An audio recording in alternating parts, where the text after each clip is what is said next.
الشيف جوردون رامسي هو أشهر شيف في العالم، وقام بإعلان أثار الجدل حول العالم. الشيف جوردون رامسي ببساطة أعلن أن المطبخ المغربي هو الأفضل في العالم، وذلك بعد تصويت شمل الملايين. النتيجة كانت لصالح المطبخ المغربي بلا منازع. الاستطلاع حصل على صفحة بيوبرتي وهو حديث العالم هذا الأسبوع.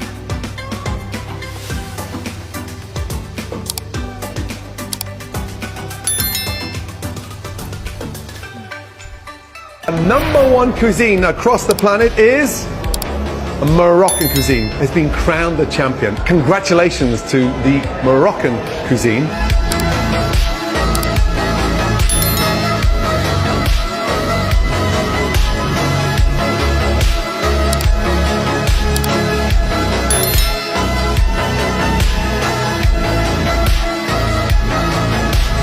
مرتين حاولنا نسافر على المغرب وما تزبط. طبعا انا والشباب اصحابي. المغرب دولة لازم كل شخص يسافر عليها، كتير حلوة، فيها تاريخ بعقد، فيها مناطق كتير، فيها اكل بيجنن. المغرب منطقة كتير ريتش، كتير كتير كتير بتعقد. اهل المغرب على راسي، بحترمكم كتير، بحبكم كتير، اكلكم بعقد، شفية واصحابه، بعرف كتير من المغرب وتعلمت كم طبق واكلت اكل مغربي بعقد من كذا شيف طبخت معهم. تتذكر شوربة الحريرة؟ شوربة الحريرة. او ماي جاد، شو هالطبق التراثي. وبرمضان شو بيعملوا؟ بتمرقي بشوارع المغرب كلها بتشم ريحة الشوربة. كل بيت طبق رئيسي موجود صح. على الطاولة. وهم مش مثلنا بياكلوا على مراحل. طبعا هالحلو، ثقافات، في ثقافة كتير كبيرة بالمغرب. انا من ليش مثلا كتير الفواكه صح، بتلاقي باكلهم في ميكس اوف حلو ومالح، والفخارة اللي عم تجي واكلهم الرائع الطعم بتجنن، نفس بعقل. Spekia, which is actually traditionally eaten with the harira soup, so there's so much food here. The owner here at Dill told us to squeeze some lemon into the harira soup. You can see the chickpeas and the lentils in there, parsley, and the pieces of noodle as well. It honestly smells like a vegetable soup. The chickpeas are crunchy. Squeeze a little lemon in there, gives it a nice zingy taste. The base of the soup is like a tomato soup, and how's that tomatoey flavor to that? This is delicious and really hearty and warming. Sweet, salty, tangy. It has all the flavors. Thank you very much.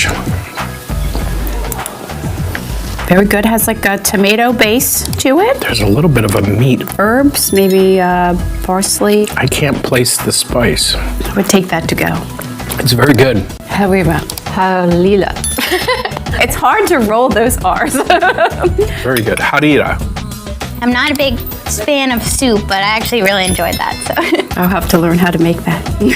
احنا قاعدين في مطعم بيقدم لحمة او خروف اسباني، بس الراجل ده طلب غريب قوي. طلبت ايه؟ حريزة؟ حريرة؟ طلب حريرة مغربي. اوه، تحية لأهل المغرب. تحية لأهل المغرب والله. اللي غنسقساك الذكاء الاصطناعي. لا ماشي هذا.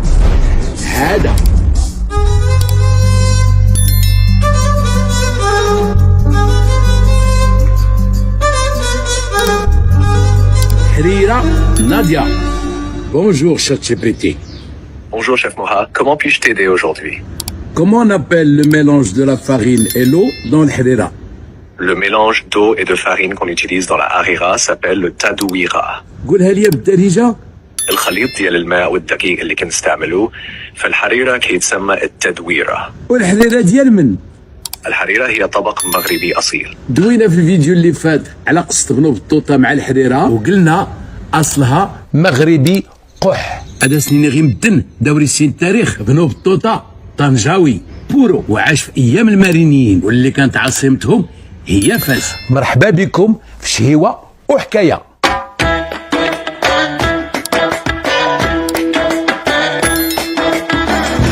دابا غنصوبوا الحريرة في كوكوت. غادي نديروا نص زليفه ديال العدس، زليفه ديال الحمص، زليفه ديال البصله مشلضه، طريفات ديال اللحم، زليفه طماطيشه مقطعه رقيقه، مطيشه وردارنا اخت اللي غيامات الموحدين، نص زليفه الكرفس، بلاتي واش في راسكم الحريره ولا ازكيف عندها سميه اخرى؟ وهذه السميه باقيه متداوله عند بعض العائلات في الرباط وسلا تيقولوا الحريره بوفرتونا، وهذا الاسم اصله اسباني بوينا فورتونا. داكشي علاش كاين اللي تيقول الحريره اصلها اندلسي، وهذا الشيء ماشي صحيح. في الحقيقه ازكيف مشات من المغرب للاندلس، وملي رجعت جات بسميه اخرى بوفرتونا، واللي المعنى ديالها حظ سعيد. علاش هذا الاسم؟ حيت الحريره فيها الحمص والعدس. الناس الاندلس في ذاك الوقت ودابا في اسبانيا عندهم واحد المعتقد تيقولوا الا كليتي الحمص والعدس تيكون عندك الزهر. ايوا نكملوا حريرتنا. معلقه صغيره ديال السكنجبير، معلقه صغيره ديال الخرقوم. الخرقوم ما كانش عندنا في ذاك الوقت، جبناه من الهند في القرن 13. داك الشيء علاش ما كاينش في كتاب الطبيخ في المغرب والاندلس، وتلقاوه في كتاب آداب الحسبة ديال سقتي المالقي واللي تكتب في ايام المارينيين. معلقه كبيره ديال الزبده او السمن المذوب ماشي الحار. غادي نديروا حلقه خاصه باش نوجدوا السمن في الدار. نزيدوا الملحه والبزار، 2 لتر ديال الماء، ونخليوها تطيب 40 دقيقه.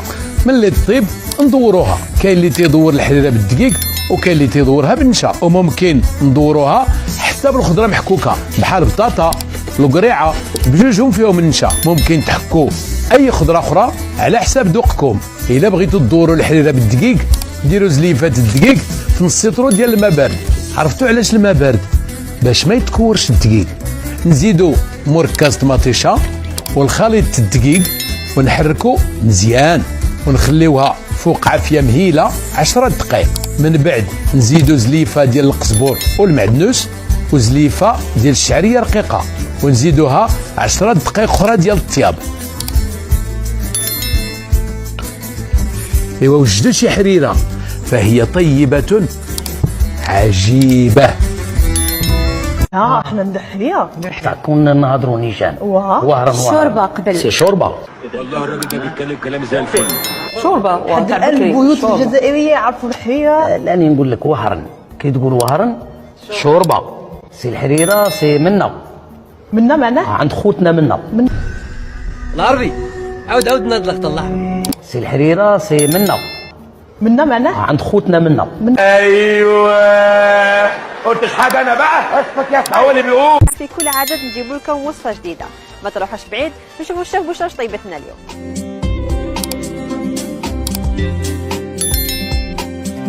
عودة لكم مشاهدينا الكرام، كما عودناكم توجور مع الشيف بشرى. صباح الشيف سكر الحمد لله. صباح الحمد لله. الشيف واش حطيتي لنا اليوم عندنا ان شاء الله حريره مغربيه.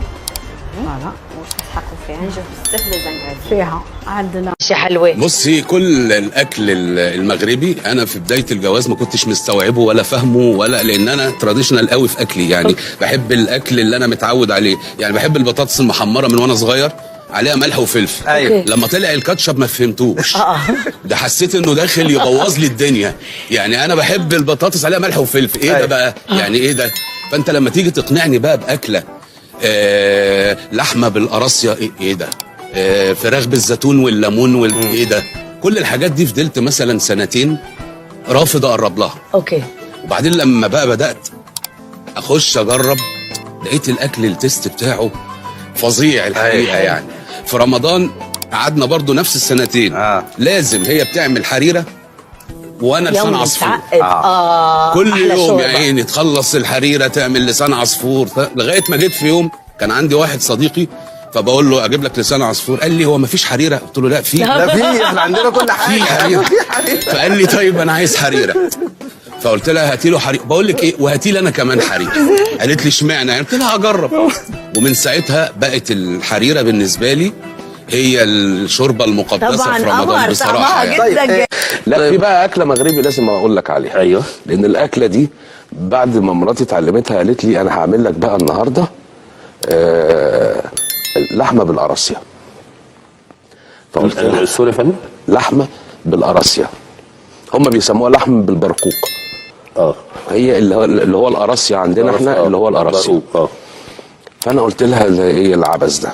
يعني لحمه. انا نسيت اقول لك انا مستحيل اجرب.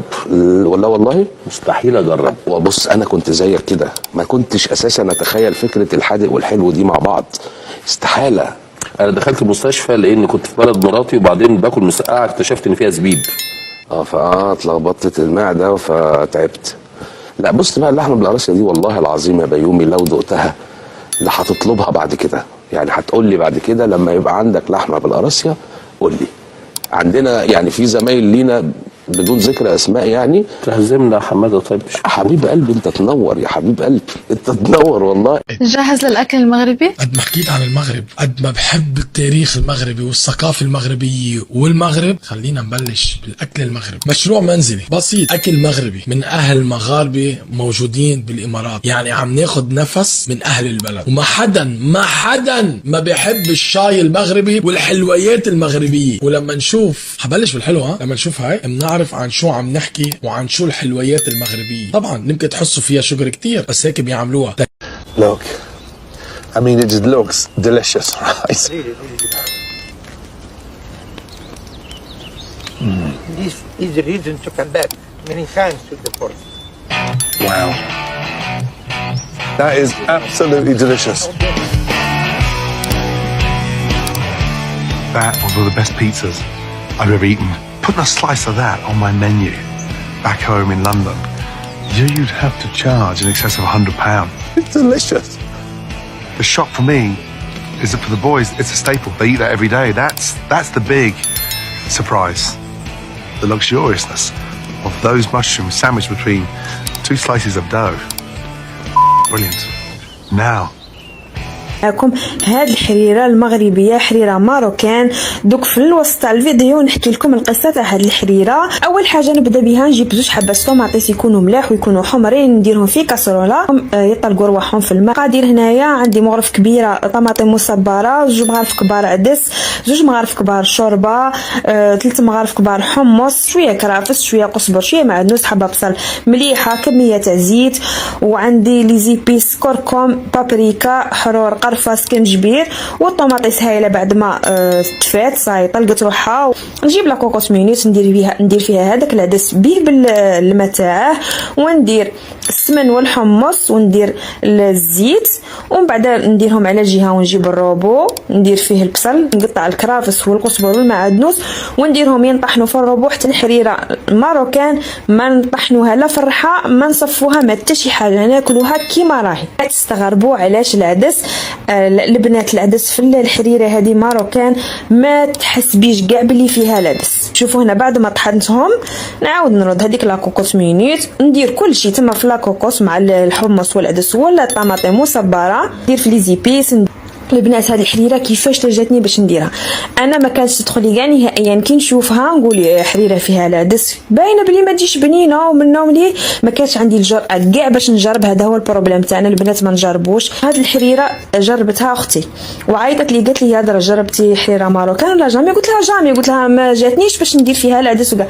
قالت لي ما تامنيش عقلك شعال بنينه هذه الحريره، وحاجه مختلفه نهائيا على الحريرات تاعنا اللي نعرفوها حريره الجيريان. وقالت لي جربيها، وعطاتني الفيديو اللي جربتها تاع واحد الاخت مغربيه، نوجه لها تحيه نقولها الله يعطيك الصحه على هذه الحريره. الفا نهائيا على الحريره تاعنا، بصح او ميم طون بنينه بزاف حريره قلت تاعها سبيسيال مختلف على تاعنا. هاد الحريره ماروكان كان صاري لي كيما الطعام اللي يجي بالعقده تاع البصل والزبيب، وليت نموت عليه. زوج مغارف نديرهم فارينه، نزيد في المغرب شويه ونخلط حتى اللي تعطيني هاد القوام. تستيت الحمص لقيته طاب، ندير هاد القبضه الصغيره تاع القزبر، هذه اختياريات، يجي كلشي باين فيها مدشش كيما نقولوا الحمص باين. كي تبدا تغلي نبقى ندير في هذيك الخميره اللي هي تاع الفارينه ماروكان تجي ثقيله، نديروا هذيك الكميه تاع الشوربه. قلت الحريره ماروكان ما فيها لا كرويه لا كبابه لا راس الحانوت لا توم، هادو الصوالح ما فيهاش. عجبتني هاد الحريره وان شاء الله غادي نولي نديرها زعما دائما في داري. درت لكم حريره ماروكان 100%، ما زدت لا اضافات من عندي ما نقصت صوالح من عندي. هذا الشكل النهائي تاعنا الحريره ماروكان تاعنا. نوجه تحيه بيان سور لاخوتنا المغاربه، احنا رانا خوت في هذه الدنيا وعندهم انواع كثيره تاع الحريره، ما عندهمش غير هذه. ان شاء الله كل خطره نجرب وصفه ونشاركها معاكم.